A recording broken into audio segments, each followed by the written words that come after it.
All righty. Good morning, everybody. So this is Andrea Messing-Mackey with Ed Systems. Full disclosure, I raced in here this morning and my train was delayed and I'm all askew. So my hope for today is that we can have a really interactive session. This is a relatively short PowerPoint because I really want to get some back and forth going. I know it's 9 o'clock Wednesday morning. It's raining here. It's gross. But I think this work is really exciting, and I want to hear more about what it is that you're doing in this space. So I hope that we can do some really interactive work this morning, and then also try to give you just a little bit of time back in your day. I know that all of our schedules are probably really packed. So let's just go ahead and kick it off. So what we're talking about today, I wanted to do some level setting about the perspectives that we're coming from in how we build community connections through career pathways and apprenticeships. I think often when we build programs, we think about ourselves in isolated ways. We think about ourselves as in our organization or in our institution, what our organizational priorities are, or who we have to report to or what we have to report to. And those are very real considerations. Those are not things to be discounted.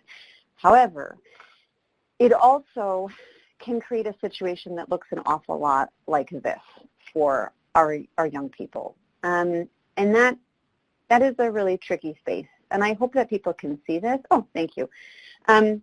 This is often what opportunity youth face. This is often what a lot of our young people face. I have a 15-year-old.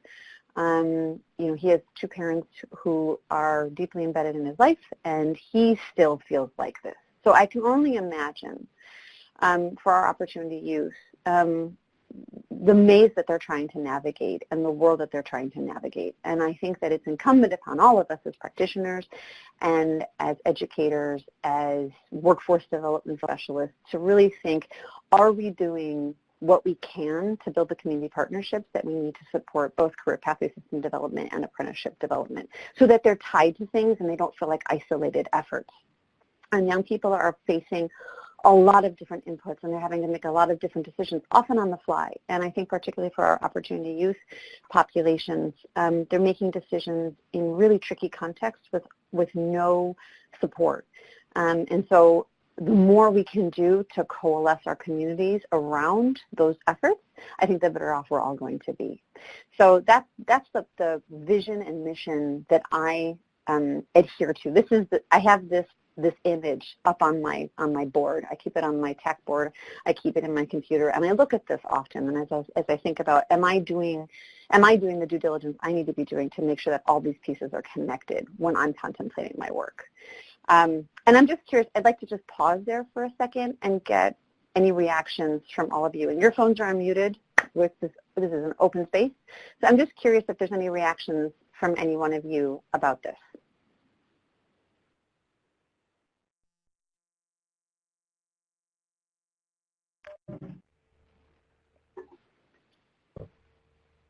This is Eileen from Methodist College, and I like this image. I'm just pondering it. For me, sure, being from a college, post-secondary is certainly the easiest, and K through 12. But it's interesting. The farther, the philanthropic sector, I think we look at the philanthropic sector as give me money, right? You don't think of it as maybe a true partnership and how we could build bridges and look at more community-wide issues and investment versus give me money.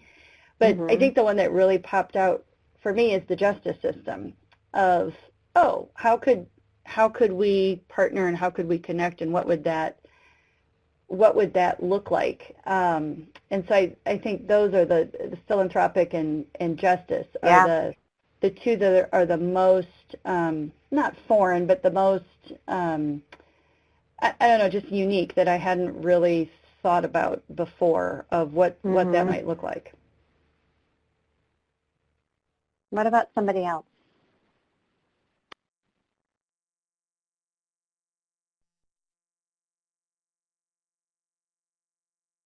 So I'll just say that for me, I think that just to your point, I mean, the justice system is one of the key pieces that we often forget about because many of our young people are justice involved, and it's often an impediment to helping them move to that next step. And sometimes it's simple. Sometimes it's a simple fix.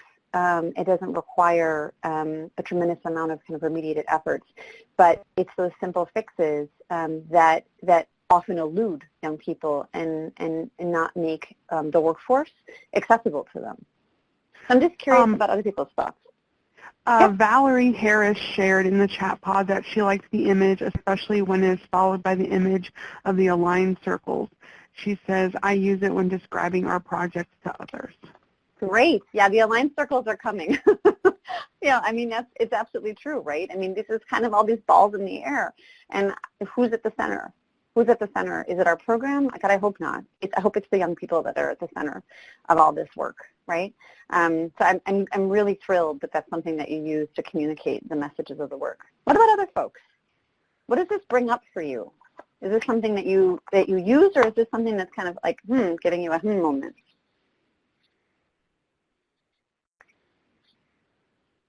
And I know some folks are typing. It's always the trickiness. I wish we were all in the same room having coffee.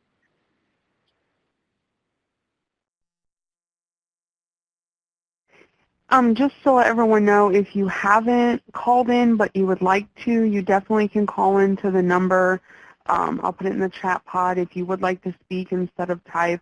I understand if you don't want to, but I just put the number in the chat pod. If you do call in, though, just be sure to mute your computer speakers. Otherwise, we'll get a lot of feedback. But yeah, and I see that Sabrina is typing.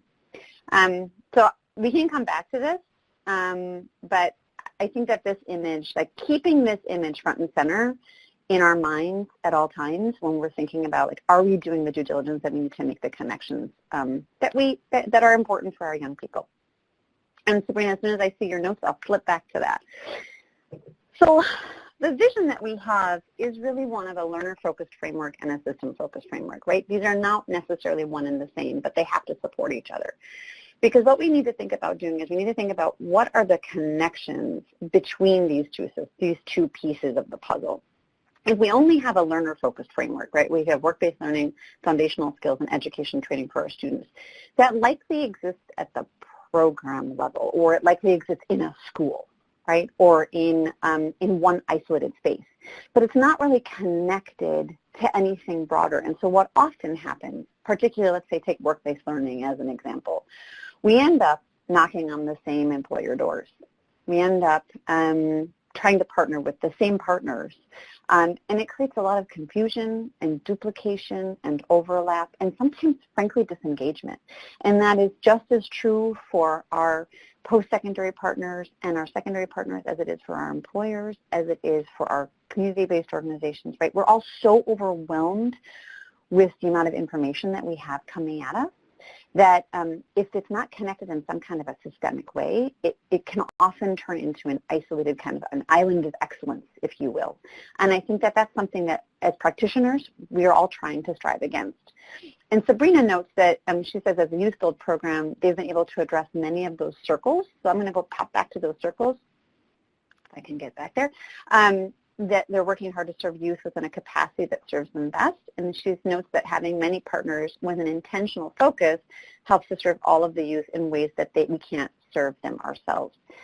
And I think that's, again, an important note to make, right? As we contemplate this system, right? We think about building ownership, sustainability, and capacity. Each organization doesn't necessarily have the capacity to serve all of the needs of a student, of a learner. And whether they're 16, 24, or 44, but we don't necessarily have, and nor should we necessarily develop all of the capacity to serve the needs of that one particular student. So let's just take a peek, right? Because thinking about how we develop a pathway system and into an apprenticeship system that's appropriate for opportunity youth, it requires an assessment of two distinct factors. One is their degree of preparation for work and education, and I think that's something, to Sabrina's point, that Youth Build does really, really well. That's something that they, as an assessment piece, that they do extremely well. And their ability to take advantage of that opportunity that's in front of them. right? So if we contemplate that whether or not someone has the degree of preparation for work or education, my colleague Emily, who is on the webinar as well, we had an opportunity to have a conversation yesterday with an organization that is intersects with new mothers, and they're under the age of 25 and often are facing some real barriers to work. They're interested, they're excited, but often their math and literacy skills are not where they need to be to make them they make them employable in most industries, right? So as we contemplate the degree of preparation for work or education, do they have enough preparation for work to have marketable skills, or do they need that extra step? Do they need further education or work preparation? And are we partnering with the right people to make sure that happens? This particular organization that we were speaking to, they were contemplating how can they do what they need to do in-house to make that happen. And one of the points that we made to them was, are there partners outside of your organization that you could partner with that would enable either enable your participants to move forward faster, or to give them the kind of shoring up they need in order to make them more employable. Right? It doesn't have to be something that each program does for themselves, which gets really tricky. I know gets really, really tricky when it comes to issues of funding, right? Who counts what? So I'm just curious, I'm going to pause there, and I would love to get some sense from all of you if this particular thing brings on anything up for you, particularly that issue of how do you assess where a learner happens to be, and how do you help them take advantage of that opportunity? I'm just curious. I'm going to pause there and see if there's any thoughts from the group.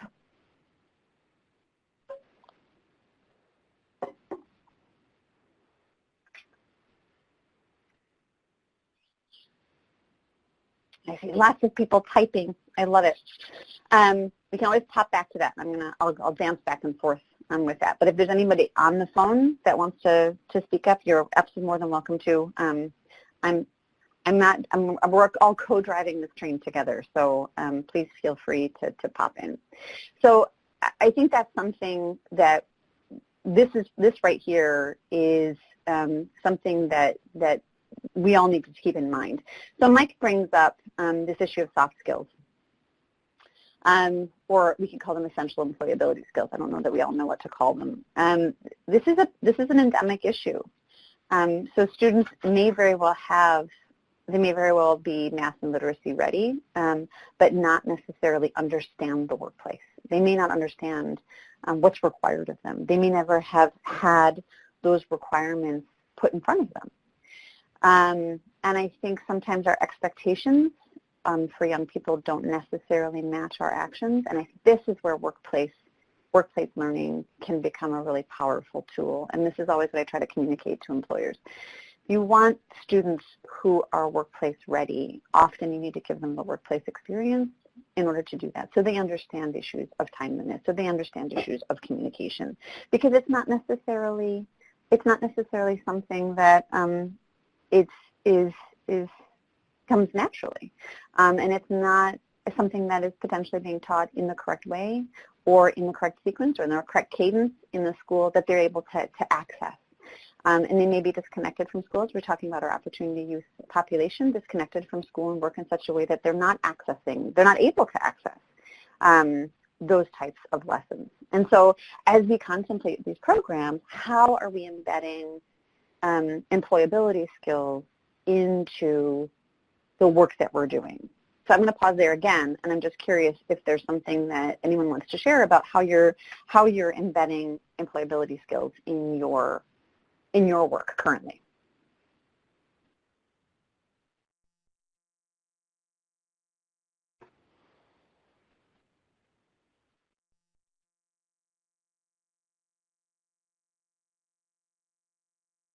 Okay, so lots of people are typing. I think for our next community of practice, I'm going to have everyone pop on the phone if they can, because I think it'll make for a much more engaging kind of discussion. But I'll read these questions as soon as we get to it.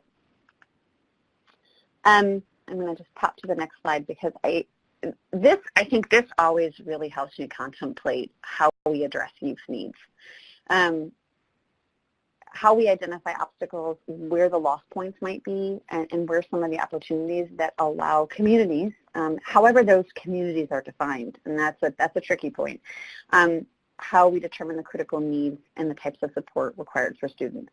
So as we contemplate this notion of degree of preparation and ability to take up opportunities as being on an axis, and if there are students who have the type of math and literacy skills and they're ready to go. They have high school or better education. They're academically ready to go, but they really, really face obstacles outside the education system that require shoring up, that require support services, whether that's transportation or it's childcare. I had a conversation last week with an organization in Rockford that said one of the biggest impediments they have is actually getting their attendees to a job site because they don't have a driver's license.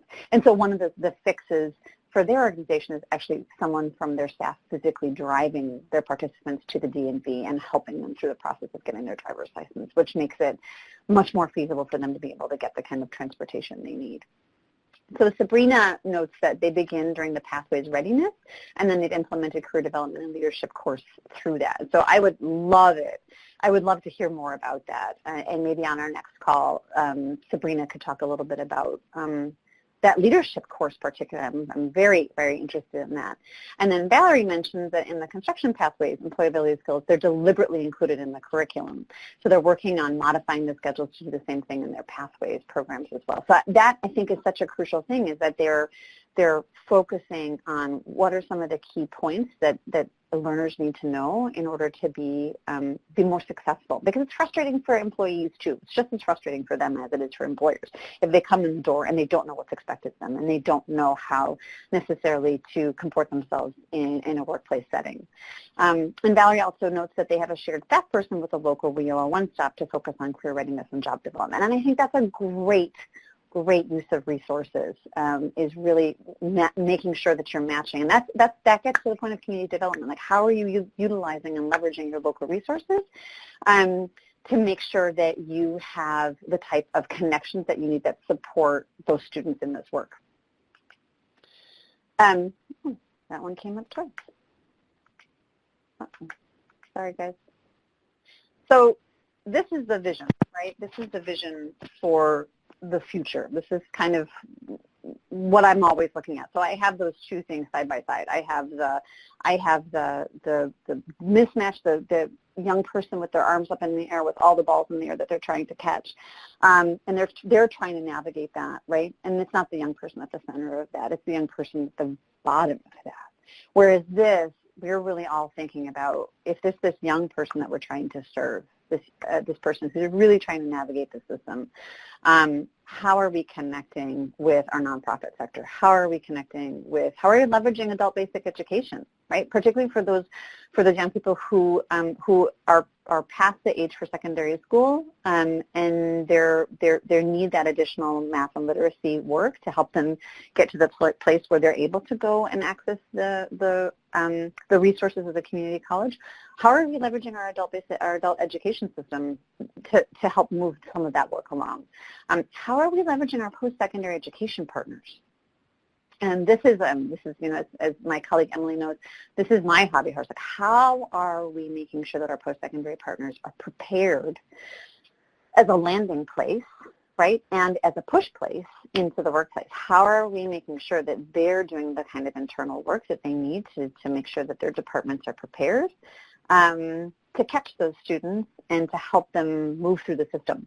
And I think I would love to hear from and I know that Irene's on the phone, I'd love to hear from our post-secondary partners if that's been a tricky space. I know in the career and technical education space, that's a little bit more accepted, but in other disciplines, it's a trickier needle to move. And so I think that getting our post-secondary education partners on the same page is crucial. So if Irene is there and wants to speak up, I'd love to hear from you.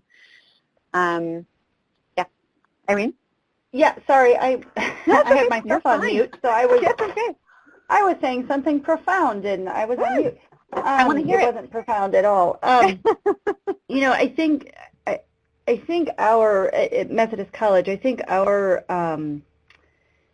you know, we're in this conversation, and as we're thinking about this, we are very new at this type of work, right? We're a small private college that has always, you know, just in the last 6 or 7 years have we branched from just being a nursing-centric college to, you know, opening up other programs in health careers.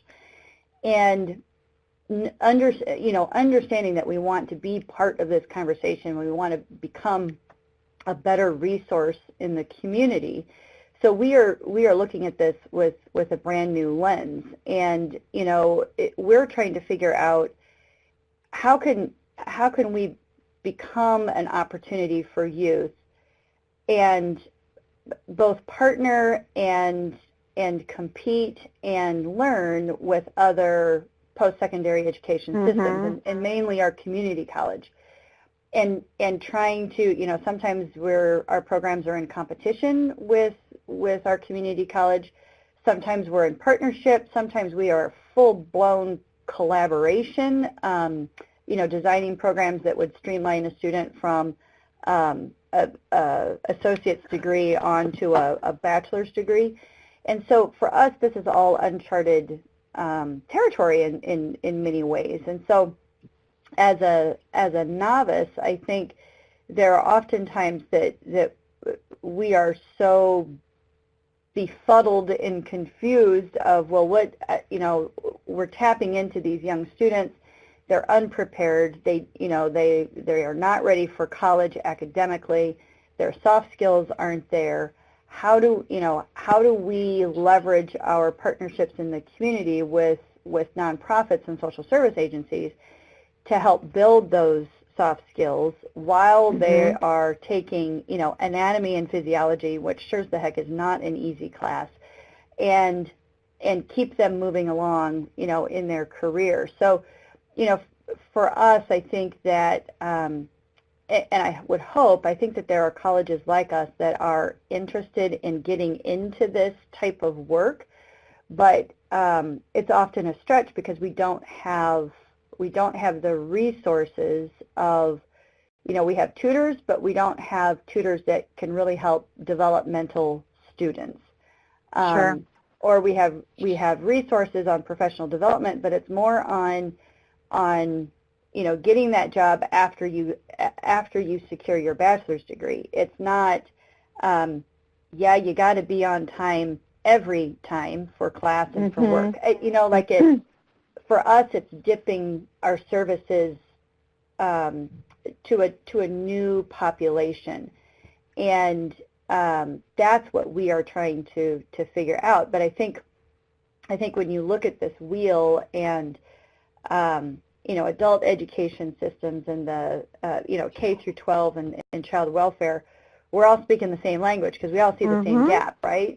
The K through 12 is trying to push up, and we're trying to pull down, and it's in that middle area that we can meet and collaborate. So for us, we're just trying to figure it out. And I think and as I talk to my colleagues at other colleges, I think people definitely want to get into this game, but I think it's going to take K through 12 and you know, adult education systems to really help post-secondary institutions do this type of work, because what we're learning is that we are part of this system. We may be towards the end for some students.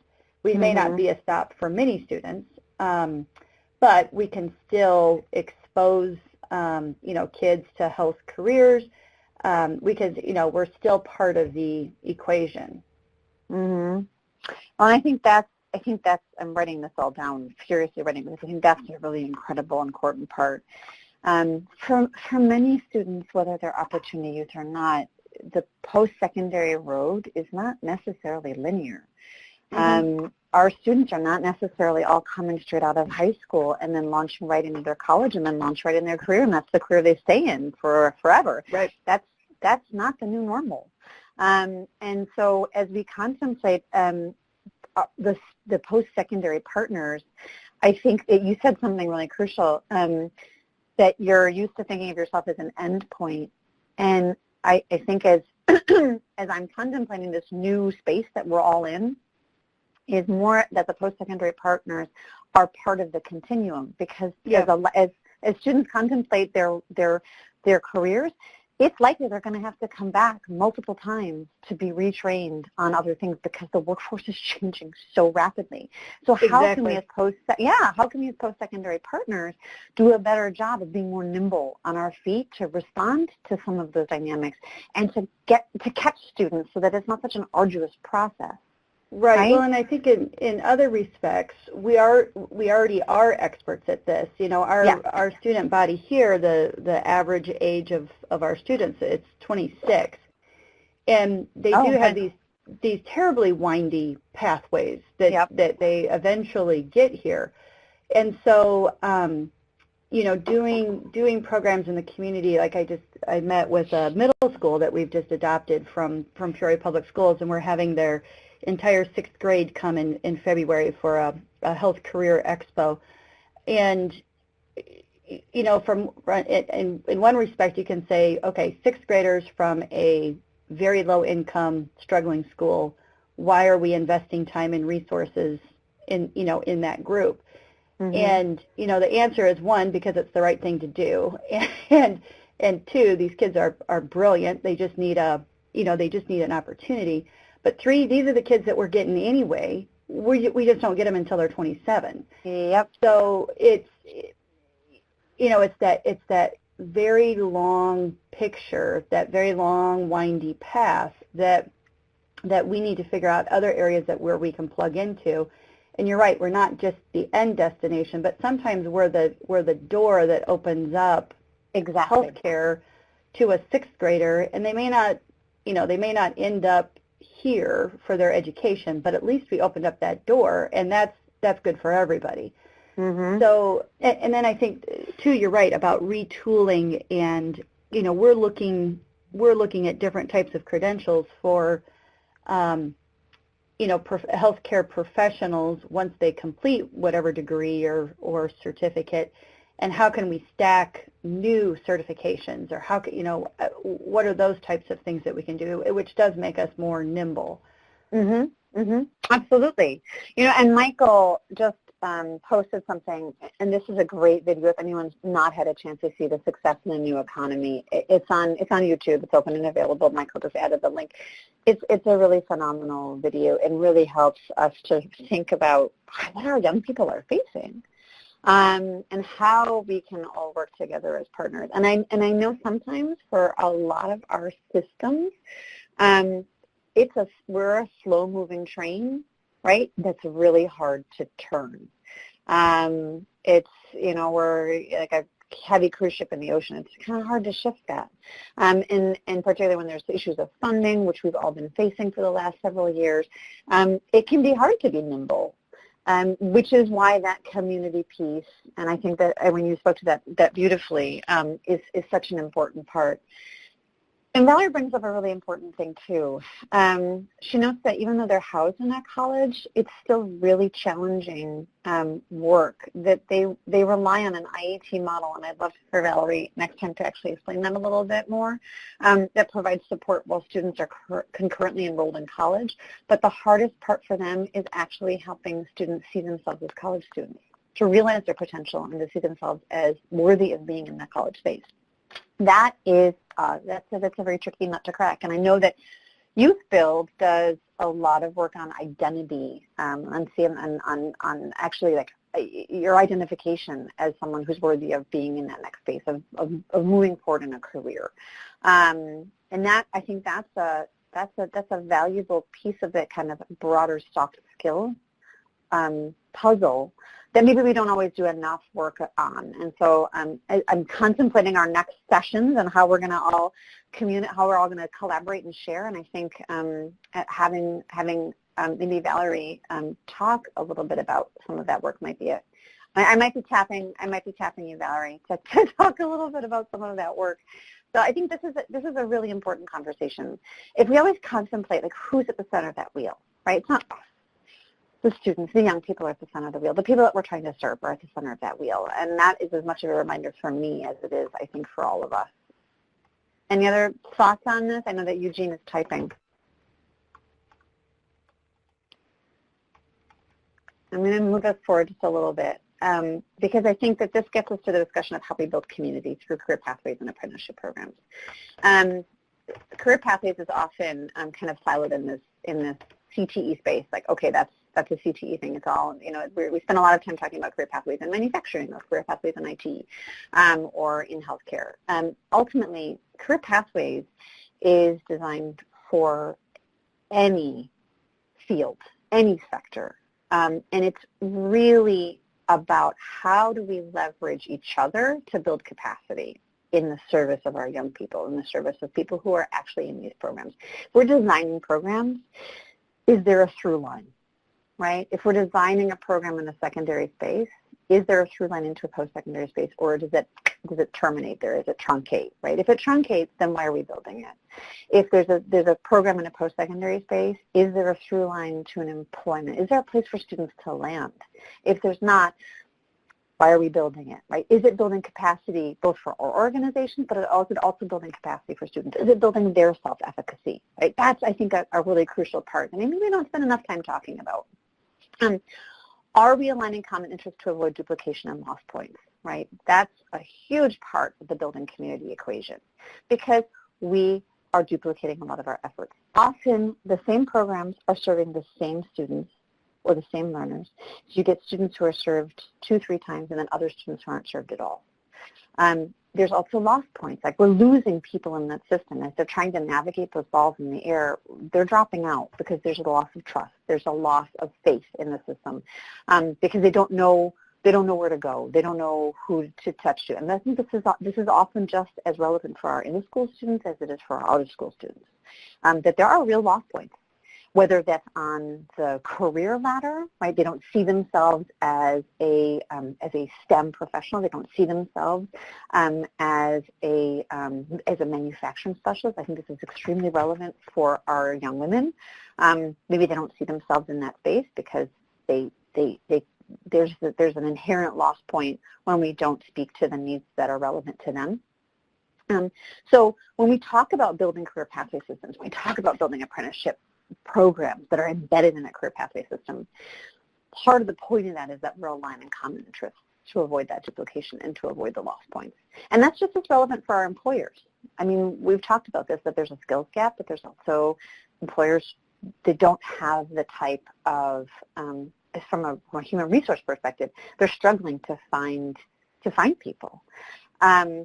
I can speak to this personally. My husband works at Discover, and one of the issues they have is they have a very difficult time trying to find business analysts, trying to find IT specialists that can do business analytics and actually be able to communicate this work. And they end up spending a lot of their H-1B dollars and H-1B resources bringing in employees from other countries because they can't find the type of students here. Instead of working with their secondary partners, I'm working with their post-secondary partners to develop kind of a homegrown human resource strategy.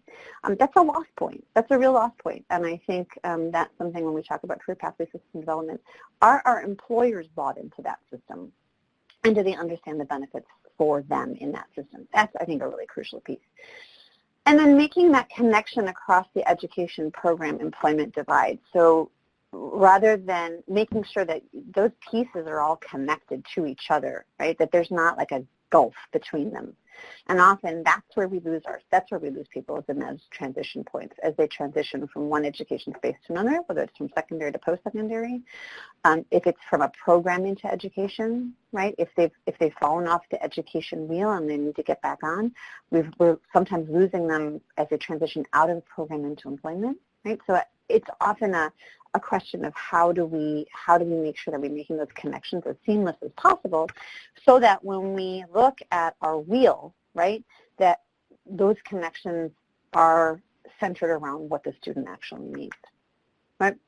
So we build those communities in part by focusing on the elements when we build programs. We focus on partnerships, and that's partnerships from secondary to post-secondary, and with programs in mind, so community-based programs the WIOA programs that help to provide support services and to catch students when they're not embedded in either the secondary or the post-secondary space.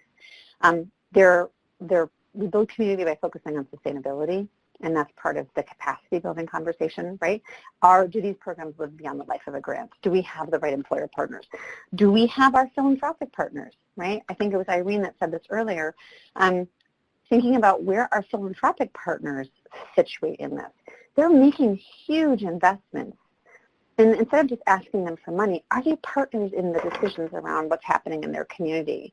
And do they see themselves as part of the broader sustainable vision for what happens in their community going forward? Do they see themselves as part of that fabric? And engaging them in that way could be a really powerful way to shift the equation. And then also we build community by focusing on continuous improvement. Are we checking each other? Are we checking our work against the same vision and mission? Do we speak with one voice about this work?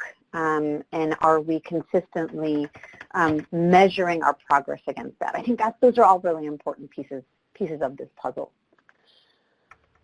So I know that we struggle in this space with conversations, and if this is too difficult of a space, I think maybe we can leave some of these questions for next time. But these are some of the questions that I am posing to all of you.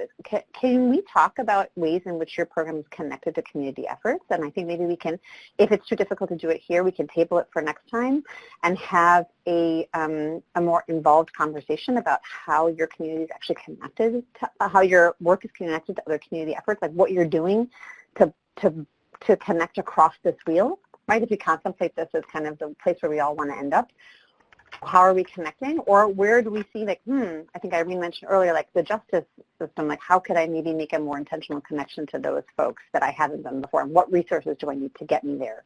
And then are you working with other organizations to kind of build community? And what does that mean for your organization? So I'm going to just pause there. And I'm curious, I know there's not that many of us on the actual physical phone, and I see that Michael's typing, but is there anyone that wants to speak up and talk a little bit about either one of those questions?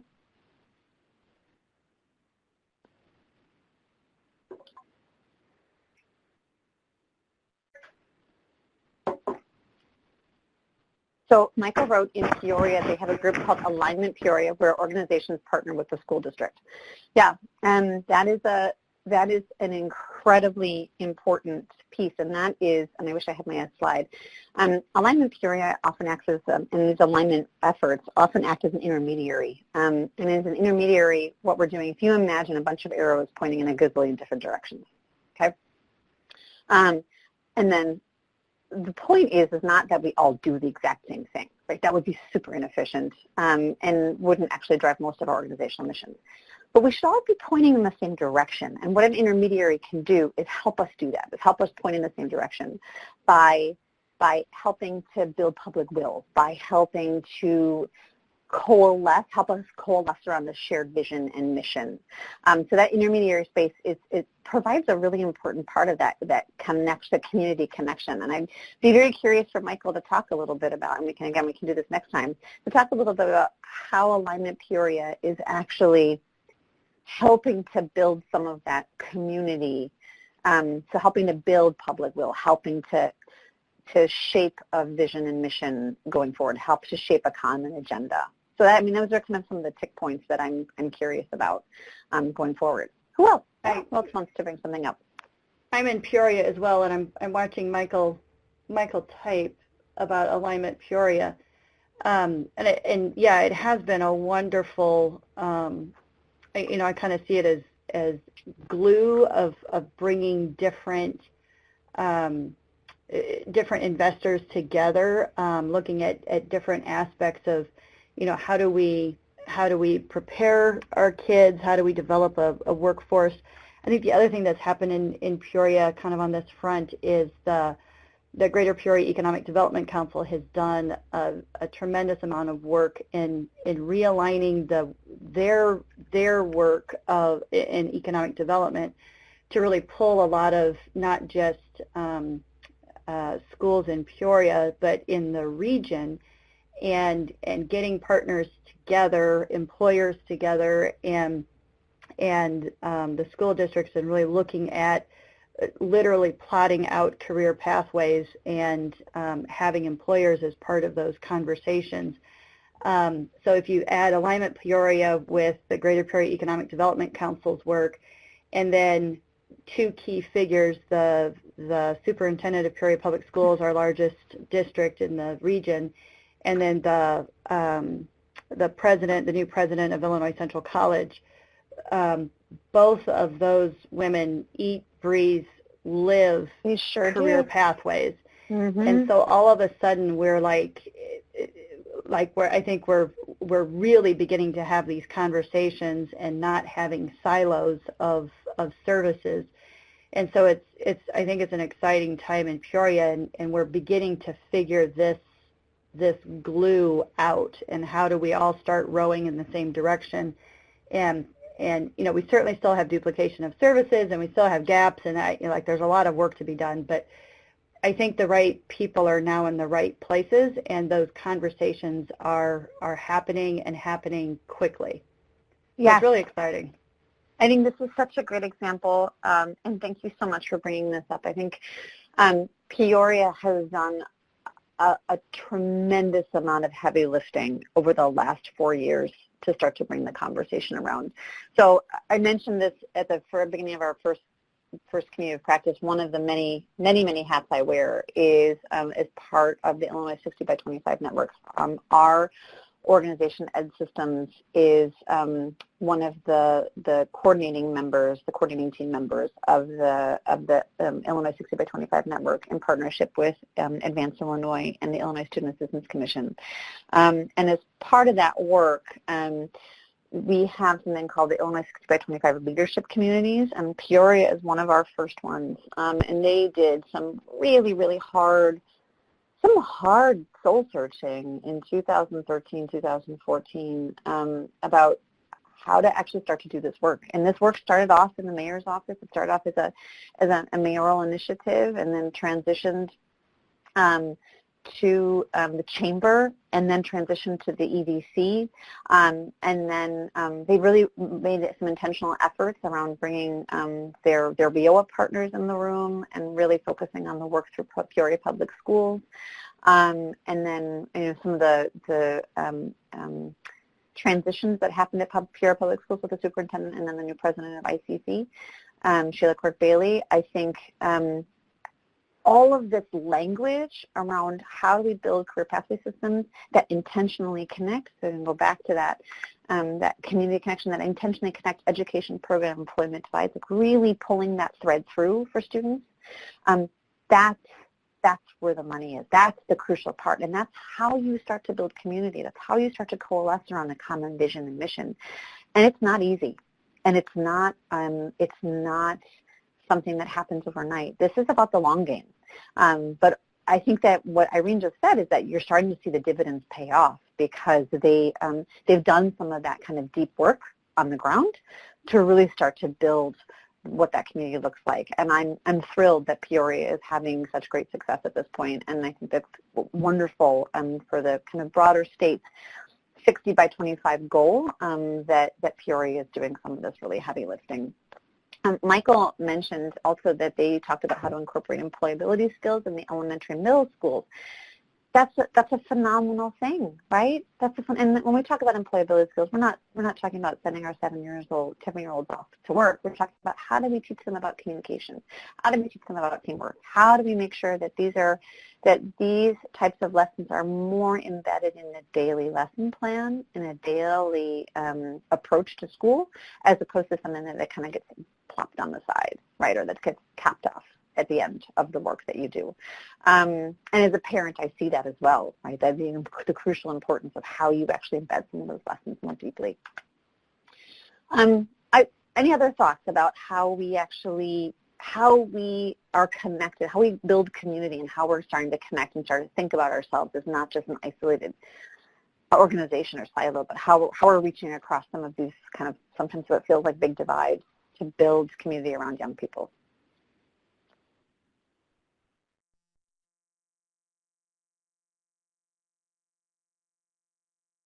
And I see Eugenia is typing.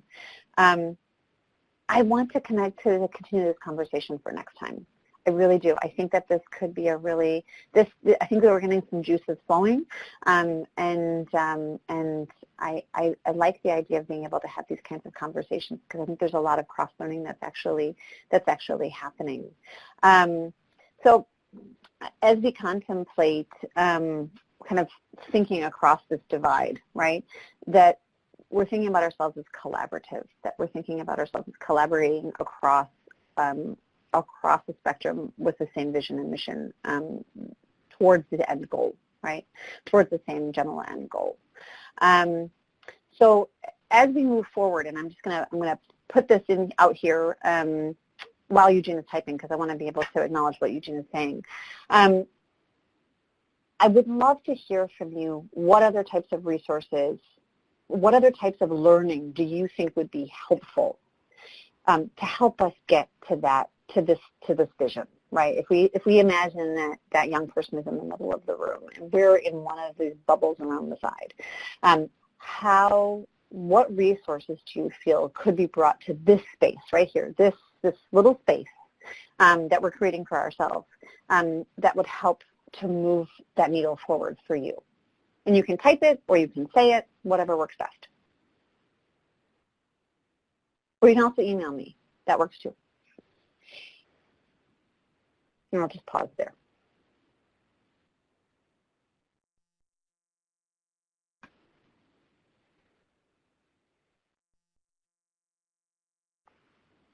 And I'm seeing a lot of people furiously typing. So I'm getting ready to read those.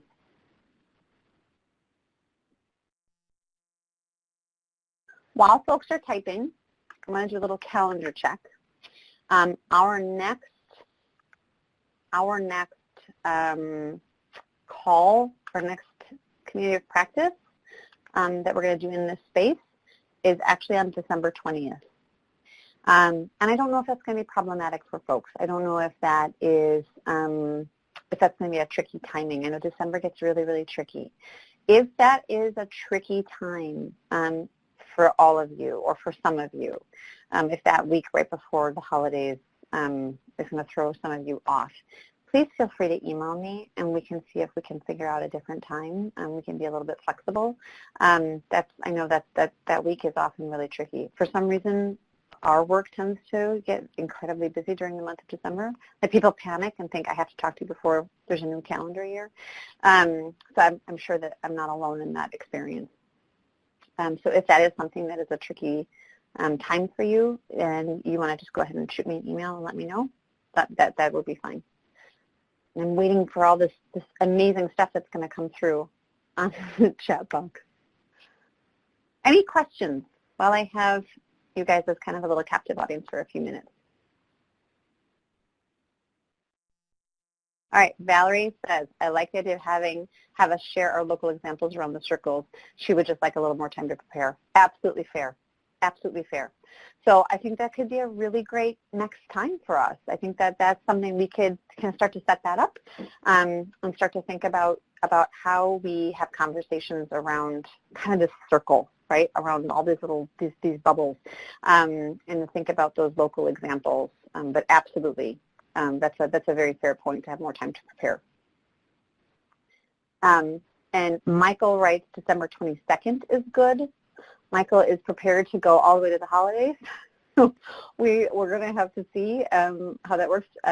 I will send out a few dates if December 20th just does not work for you. It's already set in your calendars, but if December 20th does not work for you, we can do it earlier, can do it a little later. Again, as you get closer to the holidays, that gets a little tricky. So it's December 20th. It's Wednesday, December 20th. That's at 11. That's our next community of practice. I'm waiting for a few more folks to type. That's okay, Michael. I gotcha. December 20th. That's what I figured you meant. Otherwise, we can just talk on Christmas. That would be fine, too. And Eugene is about to say something. So before we wrap up, I'm going to give you a couple minutes back in your day. Are there any last concerns, questions, anything at all? You can email me, whatever works. I'm just waiting for some folks to finish up typing. I just want to say I appreciate so many folks coming on to this this webinar. There's 12 of you, and I truly appreciate kind of the attention to this. I think this is powerful work, and you guys are kind of entering a brave new world. And in this pilot process with DCEO, I think there's a lot of moving parts to this, and the fact that you're sticking with it and that you're engaging as deeply as you are is truly appreciated.